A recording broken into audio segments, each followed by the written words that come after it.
சத்தியத்தையும் அறிவீர்கள், சத்தியம் உங்களை விடுதலையாக்கும்.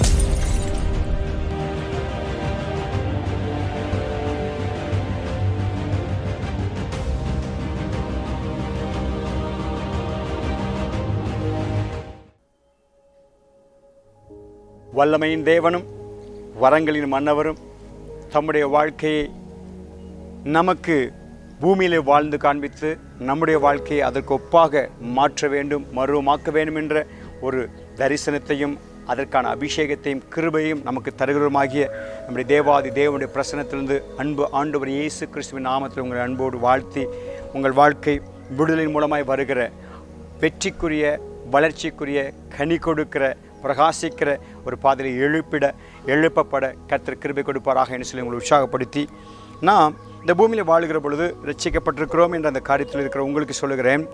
நாம் முன்பு இருந்தபடியே, அதாவது ரட்சிக்கப்பட்டதுக்கு முன்னாடி நம்ம எப்படிலாம் வாழ்ந்தோம், என்னெல்லாம் செஞ்சோம், எப்படிலாம் நடந்து கொண்டோம், எப்படி நம்மளுடைய வாழ்க்கை இருந்தது, நான் முன்பு இருந்தபடியோ அல்லது ரட்சிக்கப்பட்ட பிறகும் என் வாழ்க்கையில் நான் இப்படி வாழ்ந்து இப்படியே நான் பழகிட்டேன், இப்படித்தான் என்னுடைய வாழ்க்கையில் இப்படி ஸ்தோத்திரம் பண்ணுவேன், இப்படி ஜெபம் பண்ணுவேன், இப்படி பைபிள் படிப்பேன், எவ்வளோ இப்போது இருக்கிறபடியோ நம்மையே நாம் பார்த்து கொண்டிருப்பதை தேவன் விரும்பவில்லை. நன்றாக புரிந்து கொள்ளுங்க. எல்லாருக்கும் ஏற்றது என்று நினைக்கிற காரியம் எனக்குள் இருக்க என்பதற்காக இது போதும், நான் நல்லா தான் இருக்கிறேன், சரியாக தான் இருக்கிறேன் என்று இப்போ இருக்கிறபடியோ அல்லது முன்னால் நான் அப்படி தானே இருந்தேன், அப்படி தான் நான் வாழ்ந்தேன் என்று சொல்லி அப்பொழுது இருந்தபடியே நம்மை பார்ப்பதை தேவன் விரும்பவில்லை.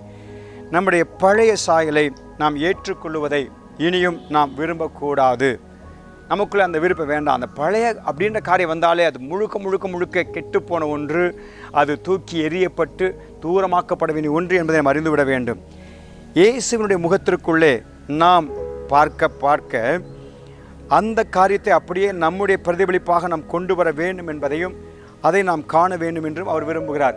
இயேசுவினுடைய முகம் என்று சொல்லுகிறது வேதம் வெளிப்படுத்துகிற இயேசுனுடைய வாழ்க்கை தன்மை, இயேசுனுடைய வாழ்க்கை சுபாவம், இயேசுனுடைய வாழ்க்கையின் அடையாளங்கள், அதான் அவருடைய முகம். இப்போ நீங்கள் கண்ணாடிக்கு முன்னால் நிற்கிற பொழுது கண்ணாடியில் காண்கிறது போல அவருடைய சாயலை கண்டுன்னு சொல்லி 2 Corinthians 3:18 சொல்கிற வசனத்தை ஞாபகத்தில் வச்சுக்கோங்க.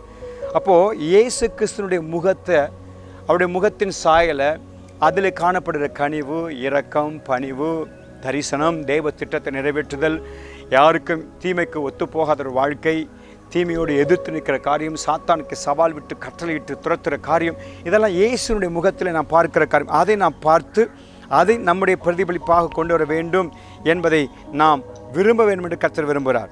அப்போ நம்முடைய அழைப்புக்கு உள்ள நாம் அவரை பின்பற்றும்படி நாம் அவர் மேல் கவனம் வைக்க வேண்டும் என்று தேவன் விரும்புகிறார். அப்போ நம்ம அழைக்கிற பொழுதே நீங்கள் என்னை பின்பற்றுங்கள் என்று சொன்னார். அப்போ என்ன, இயேசு என்ன சொல்லுகிறார் என்பதை செய்வது, இயேசு என்ன செய்வதை எதிர்பார்க்கிறார் என்பதை நாம் செய்வது, இயேசு என்ன செய்வதற்காக நம்மை அழைத்திருக்கிறார் என்பதை அழைப்பது தான் பின்பற்றுதல் என்ற வார்த்தைக்கு அர்த்தம்.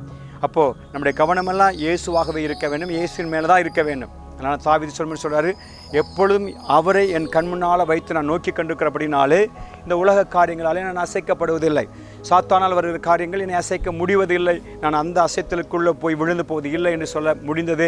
இதே காரியம் நம்முடைய வாழ்க்கையுமாக இருப்பதாக.